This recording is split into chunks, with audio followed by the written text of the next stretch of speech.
Hey, everybody, welcome to a special episode of Santa Barbara Talks with Josh Molina. I want to talk to you today about media literacy, and I'm a little worked up. I'm standing up because I feel like I need to. I want to just talk to everybody out there about the importance of media literacy. And really, I'm talking to people in positions of power, because we have people who are very educated, very intellectual, very smart, who don't understand how the media works. And so I want to talk to you a little bit about that. We need media literacy, not just for kids, not just for students, not just for people who we think need to be able to distinguish the difference between online media platforms and traditional news outlets and blogs and news and opinion. Obviously, we need that. And I'm a huge advocate for having media literacy classes in elementary schools, because what's the one thing people do all day? They read news, they look at news, they consume media.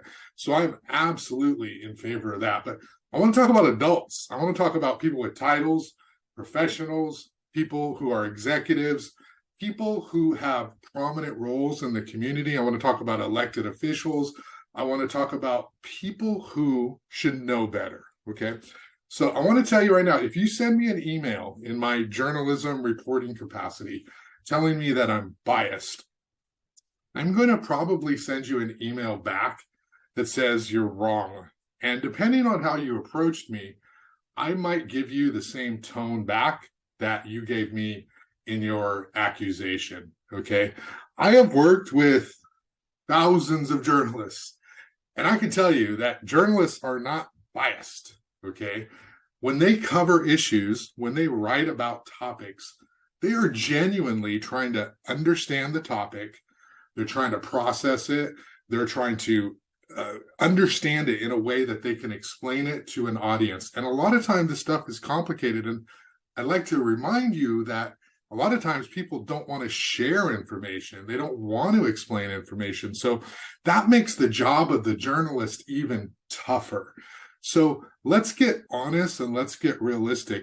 Many of those people in power in our community who suggest that the media is biased are part of the problem, because you have the power to facilitate information, and sometimes they don't do that.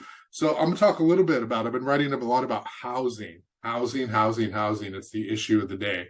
And so there are people, depending on what perspective they come from, who think that I have a bias either for housing or against housing, or for certain factions or against certain factions.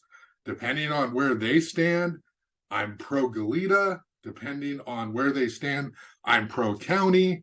I'm pro these elected officials against these. And it comes from all different directions, okay? So I want to just tell you that develop your media literacy skills. If a journalist writes about a topic, that does not necessarily mean that journalist is endorsing that topic, okay? That means that journalist has a job to do, which is to take complex facts and explain them to a mass audience. That's really difficult. To be able to do that without trying to benefit any individual entity is really tough, because you're trying to explain it in a way that makes sense for everybody. So everybody can go into reading this story or consuming this media and feel as though they were informed. Our job is not to be the mouthpiece of Santa Barbara County.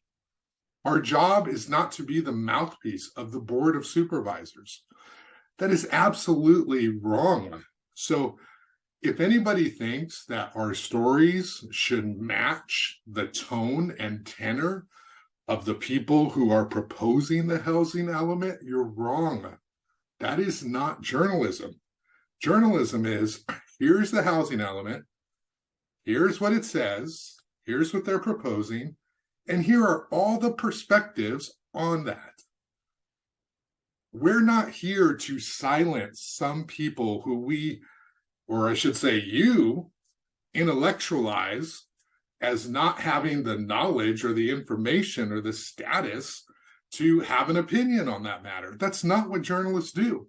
What journalists do is actually trying to take some of that power that those people in those positions have and exercise and abuse and share it with everybody else. That's what we do. We're populists. We're trying to explain things in a way that gives everybody equal access to information so they can be part of the dialogue. That's what we do.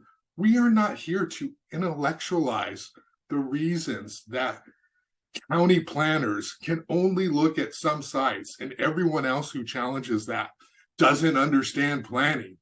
Okay, that's not why we're here. We're not elitists. We're not here to say only the intellectual people who understand planning 101 can have a seat at the table. Okay, that's not what we're doing. That is wrong. That is systemic.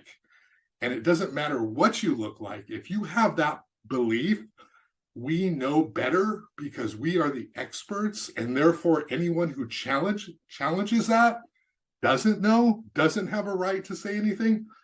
That is systemic, and that is a problem. That is wrong. So a journalist is there to say, here's all this complex stuff. Let's share the information.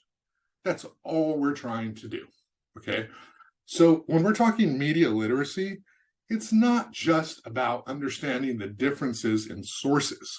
It's first understanding, what do journalists do? Okay. So about a year and a half ago, I was writing a lot about Superintendent Hilda Maldonado. People say, oh, why do you hate Hilda? Why do you dislike Hilda? You don't dislike Hilda Maldonado. I barely know the person. I have no ill will. In fact, most of my interactions with her have been just fine and professional, okay? But if teachers are complaining, if staff are complaining, if there's a survey, if there are protests, guess what? I've got to write about that. And I've got to do it to the best of my ability. And I've got to do it when other people don't necessarily want to talk about it. So keep that in mind. That is our job. That's what we have to do. And by the way, people have stopped talking about Hilda Maldonado as though they were about a year and a half ago. So I'm not writing those stories anymore. Okay? Journalism goes with the tone of the community. What the community is talking about is what we write about. We are not out there. We're too busy. Most of us don't even care. We're journalists. We're very skeptical of everybody.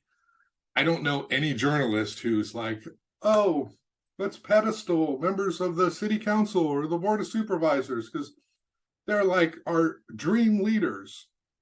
I don't know any journalist who does that, okay? We're there to hold these individuals accountable.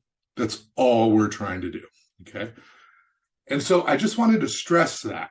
So before you get outraged, get upset, fire off a mean email, a nasty email to a reporter, you send a text message to a reporter, you think that you can sort of abuse your power because we all know journalists don't make a lot of money.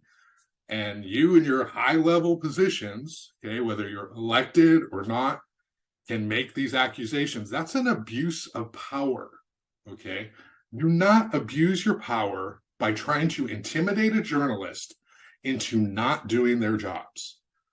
Their job is to write about things happening in the community. And those things sometimes are complex. And there's people who have multiple perspectives on those issues. And if we only repeated and parroted what the people who are most powerful in a community want us to do, that's a derelict of duties and responsibilities of us as a journalist. We might as well not exist. And then we can just have all the experts, all the intellectuals, all the politicians decide everything for us. And then we journalists can just write a transcript, provide stenography of what you want us to do. Because that's essentially what happens whenever journalists offer any sort of challenging pushback to any policy, okay? And remember, media literacy is not Josh. It's not the journalist who says, I am going to take you on. That doesn't exist. Like, you're not that important. We have other things to do, to care about, okay? We love journalism. We love writing and telling stories about the community and providing a narrative for the community. We're not here to have personal grudges. We're here to tell the stories of that community. And sometimes that involves writing about things that you may not agree with. And that's okay. That is not a bad thing. But please don't. If you send me an email that says you're biased, okay, and you do it in an accusatory tone without having any sense of civility or manners, I'm probably going to give it back to you, because just because we live in this virtual world where we don't have to actually see each other face to face, but we can criticize each other, doesn't mean that's okay.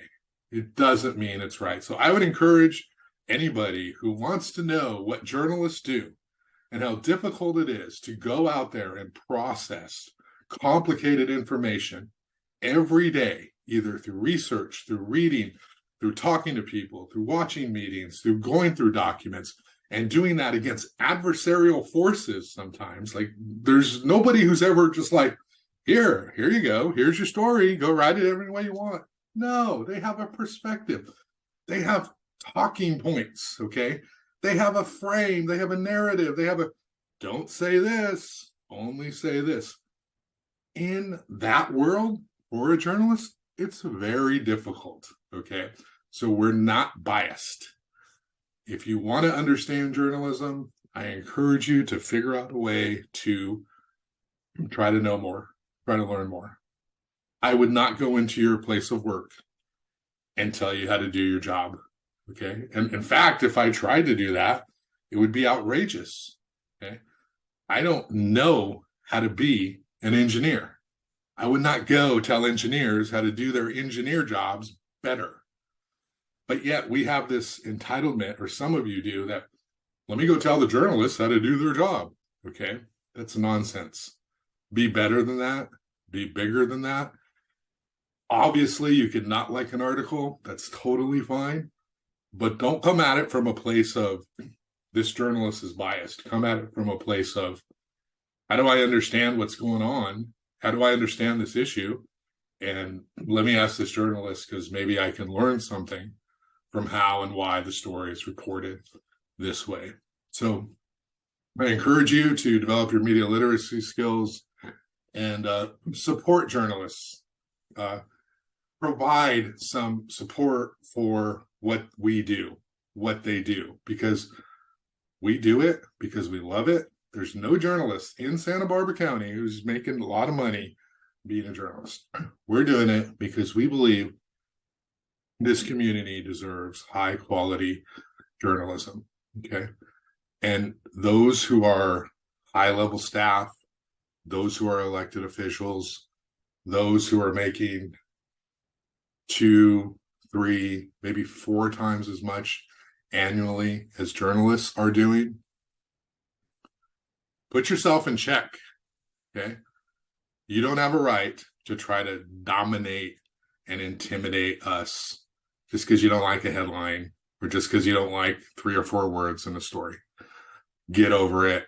Have some respect for what we do, what the First Amendment allows us to do, what the California Constitution allows us to do, what we do to even out the playing field, provide equal access to information for everybody. Okay, so that's all. Just wanted to weigh in and say that. And please thank a journalist today. Doesn't have to be me. Thank anyone. Thank anyone at The Independent, at NewsHawk, KUIT, whatever publication you value.